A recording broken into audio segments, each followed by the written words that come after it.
شروع اللہ کا نام لے کر جو بڑا مہربان نہایت رحم والا ہے۔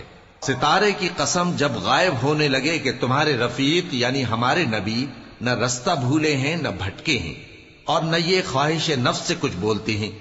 یہ قرآن تو ایک وحی ہے جو ان کی طرف بھیجی جاتی ہے، ان کو نہایت قوت والے نے سکھایا یعنی جبرائیل نے جو طاقتور ہیں۔ پھر وہ پوری طرح بیٹھے جبکہ وہ آسمان کے اونچے کنارے پر تھے، پھر وہ قریب ہوئے، پھر مزید نیچے آ گئے تو وہ 2 کمان کے فاصلے پر ہو گئے یا اس سے بھی کم۔ پھر اللہ نے اپنے بندے کی طرف جو حکم بھیجا سو بھیجا۔ جو کچھ انہوں نے دیکھا ان کے دل نے اس کو جھوٹ نہ جانا۔ کیا جو کچھ وہ دیکھتے ہیں تم اس میں ان سے جھگڑتے ہو؟ اور انہوں نے اس کو یعنی جبرائیل کو ایک اور بار بھی اترتے دیکھا ہے سدرۃ المنتہا کے پاس۔ اسی کے پاس ہمیشہ رہنے کی بہشت ہے، جبکہ اس بیری پر چھا رہا تھا جو چھا رہا تھا۔ ان کی آنکھ نہ تو اور طرف مائل ہوئی اور نہ حد سے آگے بڑھی۔ انہوں نے اپنے پروردگار کی قدرت کی بہت ہی بڑی بڑی نشانیاں دیکھی۔ بھلا تم لوگوں نے لات اور عزا کو دیکھا اور تیسری مورتی یعنی منات کو؟ مشرکو، کیا تمہارے لیے تو بیٹے ہوں اور اللہ کے لیے بیٹیاں؟ یہ تو بہت ہی بے انصافی کی تقسیم ہوئی۔ وہ تو صرف نام ہی نام ہے جو تم نے اور تمہارے باپ دادا نے رکھ لیے ہیں، اللہ نے تو ان کی کوئی سند نازل نہیں کی۔ یہ لوگ محض خیال و گمان اور خواہشات نفس کے پیچھے چل رہے ہیں، حالانکہ ان کے پروردگار کی طرف سے ان کے پاس ہدایت آ چکی ہے۔ کیا جس چیز کی انسان آرزو کرتا ہے وہ اسے ضرور ملتی ہے؟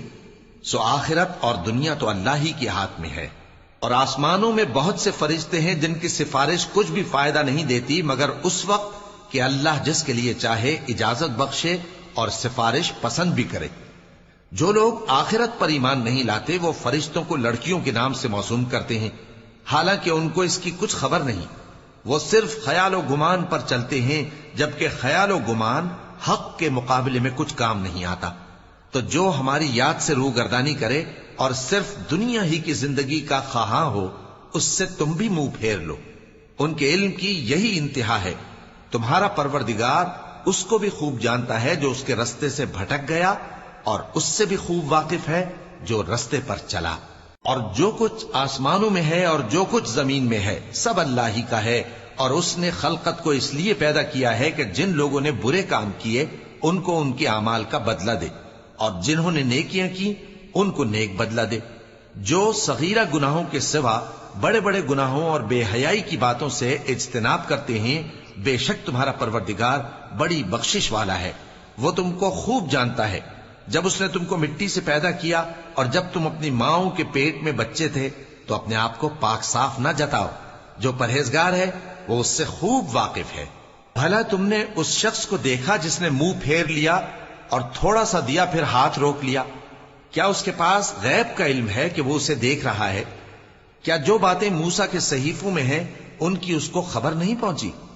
اور ابراہیم کے صحیفوں کی جنہوں نے حق کے اطاعت اور رسالت پورا کیا، وہ یہ کہ کوئی شخص دوسرے کے گناہ کا بوجھ نہیں اٹھائے گا، اور یہ کہ انسان کو وہی ملتا ہے جس کے لیے وہ محنت کرتا ہے، اور یہ کہ اس کی محنت کا جائزہ لیا جائے گا، پھر اس کو اس کا پورا پورا بدلہ دیا جائے گا، اور یہ کہ تمہارے پروردگار ہی کے پاس پہنچنا ہے، اور یہ کہ وہی دونوں جوڑے یعنی نر اور مادہ پیدا کرتا ہے، یعنی نطفے سے جو رحم میں ڈالا جاتا ہے، اور یہ کہ قیامت کو دوبارہ اٹھانا اسی کا ذمہ ہے، اور یہ کہ وہی دولت مند بناتا اور وہی مفلس کرتا ہے، اور یہ کہ وہی شیرا نامی تارے کا بھی مالک ہے، اور یہ کہ اسی نے عاد اول کو ہلاک کر ڈالا اور سمود کو بھی، غرض کسی کو باقی نہ چھوڑا، اور ان سے پہلے قوم نوح کو بھی۔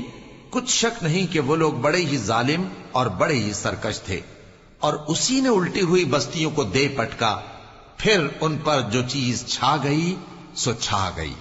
تو اے انسان، تو اپنے پروردگار کی کون کون سی نعمت پر جھگڑے گا؟ یہ پیغمبر بھی پہلے کے خبردار کرنے والوں میں سے ایک خبردار کرنے والے ہیں۔ آنے والی یعنی قیامت قریب آ پہنچی، اس دن کی تکلیفوں کو اللہ کے سوا کوئی دور نہیں کر سکے گا۔